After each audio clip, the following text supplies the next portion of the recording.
अब हम कौटिल्य द्वारा प्रतिपादित उन सिद्धांतों का अध्ययन करते हैं जो उनकी पुस्तक में उत्पादन के रूप में सामने आते हैं। कौटिल्य के द्वारा उत्पादन के अनेक प्रकार बताए गए, विभिन्न प्रकार की प्रक्रियाएं बताई गई।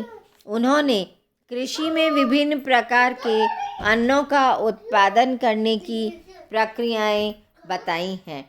इसके साथ ही खाद, सिंचाई आदि साधनों द्वारा कैसे उत्पत्ति में वृद्धि की जा सकती है, इसका भी उल्लेख प्राप्त होता है। कृषि उत्पादन के साथ साथ आभूषणों, रत्नों, शिल्प सामग्री, सूती ऊनी कपड़ों का उत्पादन भी किया जाता था।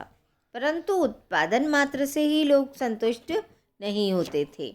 उन्हें वास्तविक लागत पर मांग और पूर्ति को ध्यान में रखते हुए अपना मुनाफा जोड़कर मूल्य निर्धारित करने और माल बेचने की व्यवस्था करनी पड़ती थी।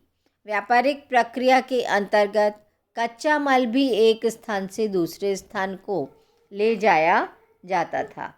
इन सब के संबंध में कौटिल्य ने अर्थशास्त्र में विशद रूप से विचार किया है और अपनी व्यवस्था दी है। कौटिल्य ने कृषि को इतना अधिक महत्व इसलिए दिया कि वह समाज को पशु, स्वर्ण, अन्न उत्पादन तथा सस्ता श्रम प्रदान करती है। कौटिल्य ने अर्थशास्त्र में कृषि को विशेष प्रधानता दी है। जिस भूमि में अन्न आदि उत्पादन नहीं किया जा सकता, उसका नाम भूमि छिद्र बताया गया।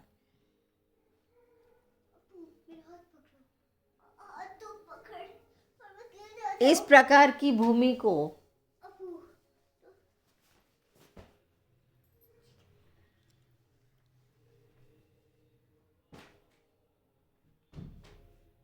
किस प्रकार कृषि योग्य बनाया जाए, इसका भली भांति निरूपण कौटिल्य ने अर्थशास्त्र में किया है।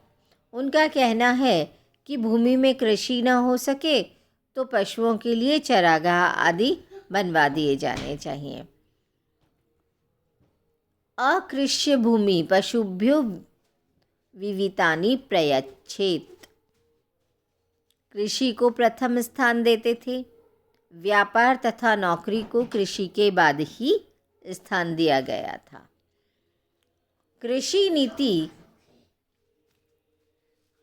के अंतर्गत अर्थशास्त्र के अनुसार कृषि का अधिकांश भाग राजा के अधीन हुआ करता था। कृषि राज्य की आय का प्रमुख स्रोत था। राजा का ही कर्तव्य था कि वह अनुपजाऊ तथा ऊसर भूमि पर ही गांवों को बसाए। समाज के लोग जितनी भूमि अपने अधिकार में रखकर उत्पादन करते थे, उसके बदले वे राजा को उत्पादन का छठा हिस्सा कर के रूप में देते थे। कृषि करने के अनेक नियम कौटिल्य के द्वारा समझाए गए। उनमें कृषि अर्थशास्त्र, शुल्क शास्त्र, वृक्ष आयुर्वेद आदि के संबंध में पूरी जानकारी रखने वाला व्यक्ति कृषि विभाग का प्रबंधकर्ता होगा। अच्छे बीज, खाद्यान्नों के उत्पादन की विभिन्न विधियों का जिसे पूरा ज्ञान हो, ऐसा ही व्यक्ति कृषि विभाग को संभालेगा।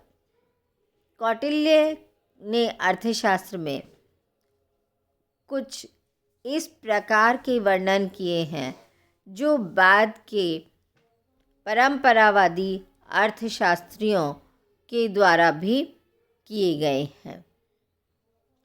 उत्पादन अधिकतमीकरण पर जोर दिया गया।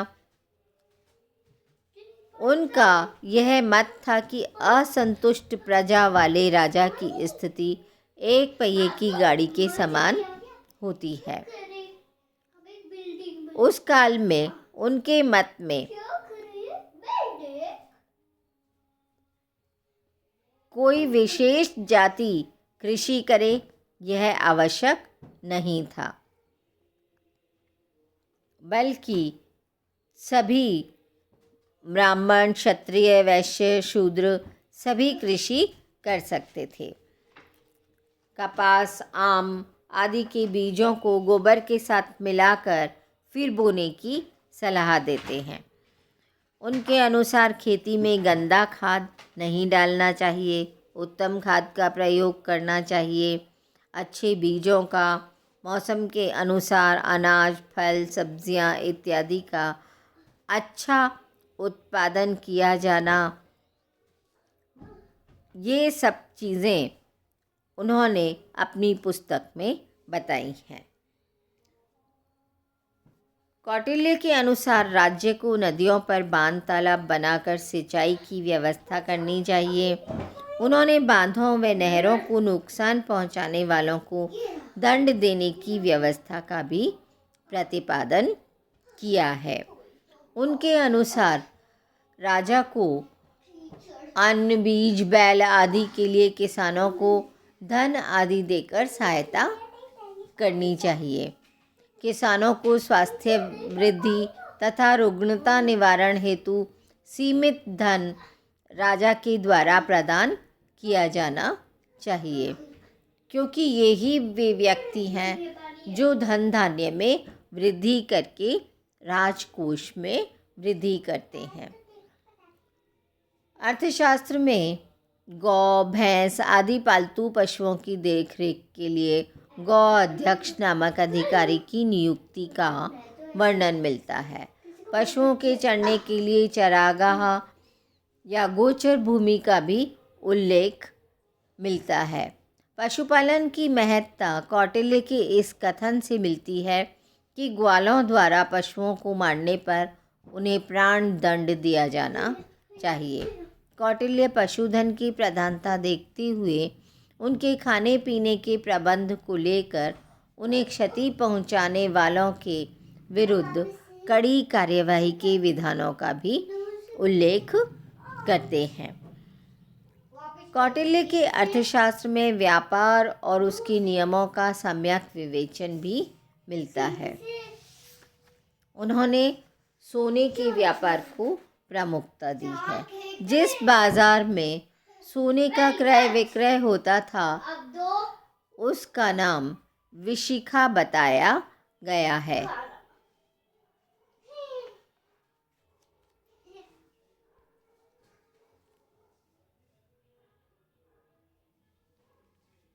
इसके साथ ही कौटिल्य ने राष्ट्रीय एवं अंतर्राष्ट्रीय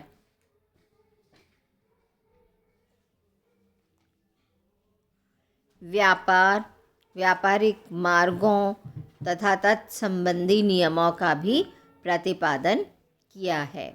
आयात निर्यात दोनों ही प्रकार की सामग्री पर कर लगाए जाते थे। आयात कर को प्रवेश्य और निर्यात कर को निष्क्राम्य कहा जाता है। आयात कर 20% होता था, परंतु निर्यात कर की दर निश्चित रूप से तय नहीं थी। यह विदेशी व्यापार को प्रोत्साहन देने के लिए घटते बढ़ते रहने की बात सामने आई। इसके लिए नाविकों और विदेशी माल को अनुग्रह से देश में प्रवेश कराया जाए। नाविकों और विदेशी व्यापारियों को लाभ से अधिक लिए जाने वाले कर से मुक्त कर दिया जाए। समुद्र में आने जाने वाले जहाज प्रवहन कहलाते थे। बंदरगाहों पर जहाज़ों के प्रवेश और निष्क्रमण का पूरा प्रबंध था। तूफान के कारण आहत हुआ जब कोई जहाज़ बंदरगाह पर पहुँचे तो बंदरगाह के अध्यक्ष को उस पर पिता की भांति अनुग्रह करना चाहिए। इस प्रकार कौटिल्य के अर्थशास्त्र में व्यापार संबंधी नियम भी बड़ी ही बारीकी से बताए गए हैं। व्यापारिक विधान बनाने के 2 उद्देश्य बताए गए: राज्य की आय में वृद्धि और उपभोक्ता का संरक्षण। विदेशी व्यापार में आयात और निर्यात दोनों ही महत्वपूर्ण रहे। उनके अनुसार अस्त्र शस्त्र, सैन्य, अश्व, पशु एवं अन्य, इन सभी का निर्यात वर्जित है। इन वस्तुओं का आयात निःशुल्क और करमुक्त था। विदेशी व्यापार को नियंत्रित एवं प्रशासित करने का सामान्य सिद्धांत यह था कि जो वस्तुएं राज्य एवं जनता के लिए उपयोगी हों और जिनके निर्यात से हानि पहुंचती हों, उनका निर्यात नहीं किया जाए। उन वस्तुओं को प्रोत्साहित किया जाए जो राज्य के लिए अत्यंत ही उपयोगी हों। कौटिल्य के अनुसार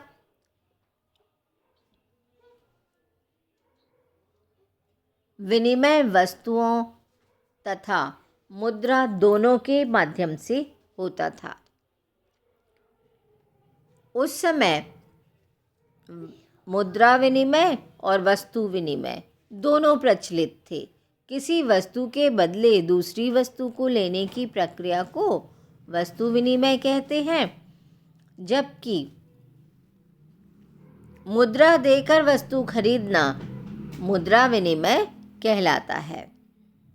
कौटिल्य के अनुसार एक अनाज देकर दूसरा अनाज लेना लाभकारी वस्तु विनिमय कहलाता है। उन्होंने 4 प्रकार की मुद्राओं का भी उल्लेख किया है: सोने के सिक्के,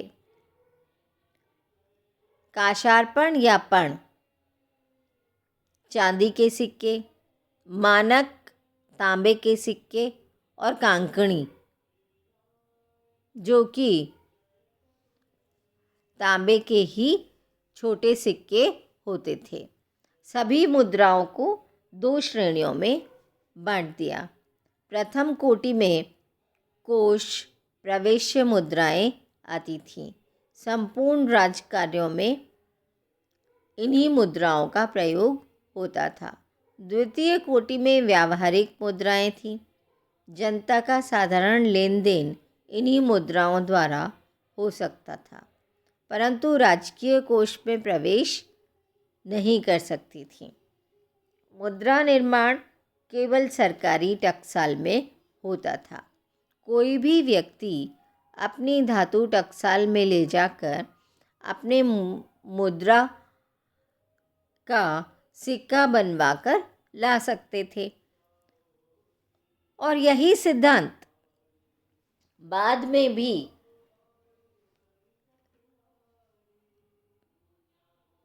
यहाँ तक कि 15वीं शताब्दी तक भी यह सिद्धांत लागू था कि टकसाल में ले जाकर कोई भी अपनी धातु से मुद्रा को बनवा सकते थे। इसके लिए केवल निश्चित शुल्क देना पड़ता था। टकसाल के अधिकारियों को लक्षणाध्यक्ष या सौवर्णिक का नाम दिया गया। कौटिल्य ने द्रव्य के 2 कार्य माने: विनिमय का माध्यम और कोष में धन जमा करने के लिए विधिग्राह्य माध्यम। बाँटों पर चिन्ह लगे हुए होते थे। 16 प्रकार के तराजुओं का उल्लेख मिलता है। कौटिल्य ने सोना, चांदी, भारी वस्तुओं, लंबाई नापने, वस्त्र नापने आदि के अलग अलग वर्णन किए हैं। माप और तौल की जांच करने के लिए राजा को सरकारी अधिकारी पौतवाध्यक्ष की नियुक्ति की जानी चाहिए। इस प्रकार वाणिज्य और व्यापार का नियंत्रण कौटिल्य के अर्थशास्त्र में बहुत ही अच्छी तरीके से उल्लिखित है। कौटिल्य के द्वारा राज्य में उत्पन्न वस्तुओं की बिक्री का प्रबंध एक निश्चित स्थान पर किया जाना चाहिए और बाजार का उल्लेख उन्होंने किया है। उस स्थान पर बेची जाने वाली वस्तुओं को व्यापारी एक ही मूल्य पर बेचे। व्यवसायियों को राज्य का पूर्ण संरक्षण मिलना चाहिए। जल मार्गों को कौटिल्य ने समान पथ तथा समुद्र के आने जाने वाले जहाज़ों को प्रवहन का नाम दिया है। कौटिल्य ने राज्य व्यापार को प्रधानता दी और आयात निर्यात को प्रोत्साहित करने के लिए उन्होंने नीतियां बताई हैं। उत्पादन को अर्थव्यवस्था में प्रथम स्थान देते हुए उन्होंने आर्थिक प्रगति का प्रमुख स्रोत उत्पादन वृद्धि ही माना है। व्यवसायों में कृषि का स्थान सर्वोपरि माना और उसी की उन्नति के लिए उन्होंने अनेक प्रकार के नियम बताए। विभिन्न व्यवसायों पर लगे हुए श्रमिकों और मजदूरों के लिए उन्होंने अनेक नियम बताए। मजदूरी तथा उनके प्रतिबंधात्मक नियमों में कुछ इस प्रकार से हैं। विभिन्न व्यवसायों में कार्य करने वाले श्रमिकों को दो भागों में विभक्त किया, कुशल श्रमिक और अकुशल श्रमिक। ऊन तथा कपास आदि के व्यवसाय में उन्होंने सूताध्यक्ष को निर्देशित किया कि इस प्रकार के व्यवसाय में कुशल कारीगरों को ही नियुक्त किया जाना चाहिए। सोने, चांदी, कुटीर उद्योग आदि से संबंधित अनेक प्रकार के व्यवसायों का विस्तृत विवेचन अर्थशास्त्र में मिलता है। विभिन्न प्रकार के व्यवसायों में कार्य करने वालों के उल्लेख वहाँ पर मिले हैं। कपास के सूत के अलावा सन का भी कपड़ा बनाने का प्रयोग हुआ है और काष्ठशिल्प, चर्म, सुरा,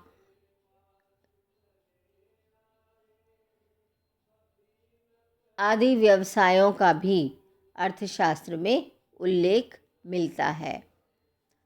कौटिल्य ने चीन पट्ट का भी नाम लिया है, जिससे प्रकट होता है कि इस समय चीनी रेशमी वस्त्र भी भारत में आते थे। श्रमिकों की मजदूरी के संबंध में कौटिल्य ने कुछ नियम बनाए। कौटिल्य का कहना है कि यदि एक धरण चांदी की कोई वस्तु बनाई जाए तो श्रमिक को 1 मासिक वेतन दिया जाना चाहिए। सोने की बनवाई के लिए 8वां हिस्सा वेतन दिया जाए तथा विशेष कारीगरी करने पर दुगनी मजदूरी दी जाए। इस प्रकार वेतन आदि को निर्धारित किया गया है। राज्य कर्मचारियों के कार्य करते समय मृत्यु हो जाने पर उनके वेतन आदि को उनके पुत्र या पत्नी को दिया जाना चाहिए। कौटिल्य का कहना है कि यदि खजाने में कमी है तो राजा सहायता देने योग्य पुरुषों को पशु तथा भूमि भी देवे। कौटिल्य के अनुसार अपने जीविकोपार्जन के लिए स्त्रियां भी काम करती हैं। उनके संबंध में यह कहा गया कि जो स्त्रियां पर्दे में रहकर ही काम करना चाहें, जिनके पति परदेश में गए हों, अथवा विकलांग और अविवाहित स्त्रियां जो कि स्वयं अपना पेट भरना चाहें, अध्यक्ष को चाहिए कि वह उनसे सूत कतवाने आदि के कार्य करावे, उनके साथ अच्छी तरह सत्कार पूर्वक व्यवहार करे, उन्हें उचित वेतन दे।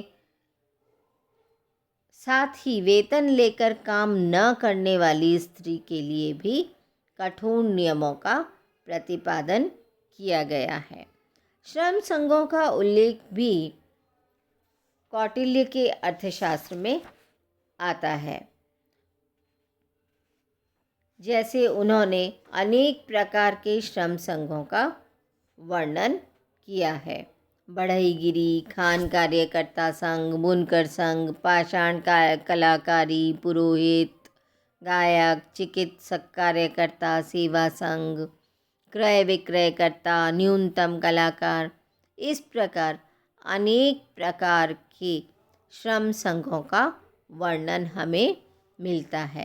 कौटिल्य के समय में अनेक प्रकार की औद्योगिक क्रियाओं को करने के लिए विशेष प्रकार के वर्गों का जन्म हो चुका था। प्रत्येक वर्ण के लिए कौटिल्य ने अलग अलग नियमों का प्रतिपादन किया है।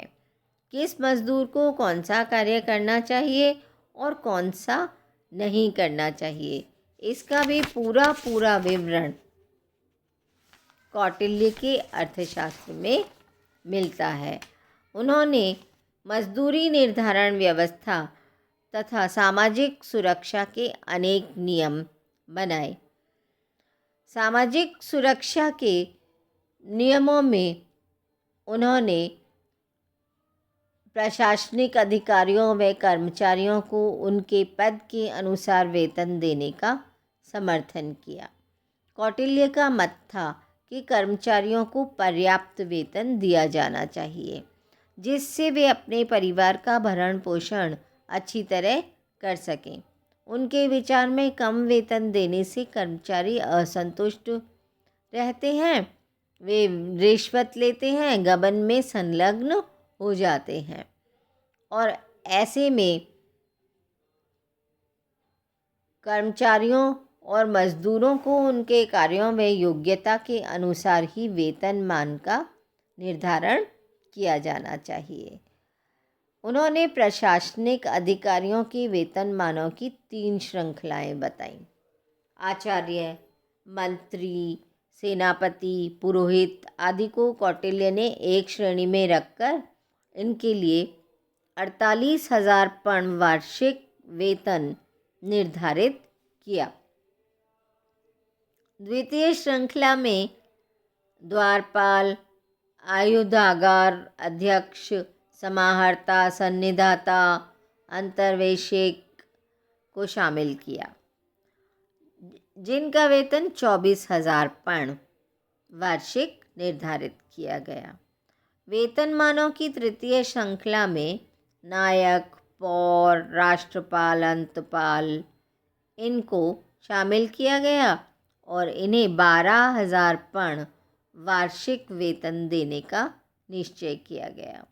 वेतनमानों की चतुर्थ श्रृंखला में सेना के विभिन्न अंगों के अध्यक्षों, प्रशासन के विभिन्न विभागों के अध्यक्षों को शामिल किया और इन्हें 4,000 पर्ण वार्षिक वेतन देना उचित माना गया। 5वें वेतन श्रृंखला में शिक्षक, चिकित्सक, प्रशासन के कम महत्वपूर्ण विभागाध्यक्षों को सम्मिलित किया गया। इन्हें 2,000 पर्ण वार्षिक वेतन उचित माना गया। अन्य कर्मचारी, शिल्पकार, मजदूर इत्यादि को कौटिल्य ने 6ठी श्रेणी में माना। इनका वेतनमान 500 से 1,000 पर्ण वार्षिक उचित माना गया और इस प्रकार कौटिल्य ने मजदूरी के जीवन निर्वाह सिद्धांत के आधार पर ही वेतन निर्धारित किया। मजदूरों की योग्यता व कार्यकुशलता का सिद्धांत का भी उन्होंने यहाँ पर उल्लेख किया है। उनके इस पूरे उल्लेख से अनेक प्रकार के सिद्धांतों का आधार प्राप्त होता है। मजदूरी का जीवन निर्वाह सिद्धांत, योग्यता व कार्यकुशलता सिद्धांत, मजदूरी के उत्पादकता का सिद्धांत और प्रथागत सिद्धांत। इस प्रकार कौटिल्य ने कार्य संस्कृति पर बल दिया और वे अर्थशास्त्र में लिखते हैं कि वेतन कार्य करने का दिया जाता है, खाली बैठने का नहीं। कार्य पर उपस्थित होने मात्र से ही मजदूरी नहीं दी जानी चाहिए। ठीक से कार्य नहीं करने वाले मजदूरों की 7 दिन की मजदूरी दबाकर रखनी चाहिए। सामाजिक सुरक्षा के अनेक प्रावधान कौटिल्य के अर्थशास्त्र में मिलते हैं, जैसे पेंशन योजना, अवकाश के नियम, गरीब तथा असहायों को रोजगार में प्राथमिकता, पदोन्नति इत्यादि। पेंशन योजना में कर्मचारी की मृत्यु होने पर वेतन पेंशन के रूप में पुत्र या पत्नी को दिया जाना चाहिए। त्योहारों और छुट्टी वाले दिनों में महिला मजदूरों से कताई बुनाई का कार्य करवाया जाए तो उन्हें भोजन, दाल तथा अन्य सामान मजदूरी के रूप में भुगतान कर देने चाहिए। आकस्मिक कार्य आने पर या बीमार होने पर, विपत्ति में फंसने पर मजदूर आकस्मिक अवकाश भी ले सकते हैं। गरीब तथा असहाय या कलाकार, अपाहिज महिलाएं, कताई बुनाई के कार्यों में लगे हुए जो लोग हैं, उनके राजा को प्राथमिकता से उन्हें रोजगार देना चाहिए तथा अतिरिक्त कार्य करने पर उन्हें अतिरिक्त वेतन दिया जाना चाहिए, जो आज के ओवर टाइम जैसा ही है। कौटिल्य का मत था कि शासन को कर्मचारी व अधिकारियों को उनके द्वारा कर्तव्यों के निष्ठापूर्वक पालन के लिए पदोन्नति देकर प्रोत्साहित करना चाहिए। पदोन्नति के लिए कर्मचारी का समुचित मूल्यांकन आवश्यक माना गया। इस प्रकार कौटिल्य का अर्थशास्त्र एक व्यापक ग्रंथ है जिसमें अनेक प्रकार के सिद्धांतों का हमें वर्णन प्राप्त होता है। उनकी मुद्रा व्यवस्था इत्यादि हम अगले वीडियो में चर्चा करेंगे। धन्यवाद।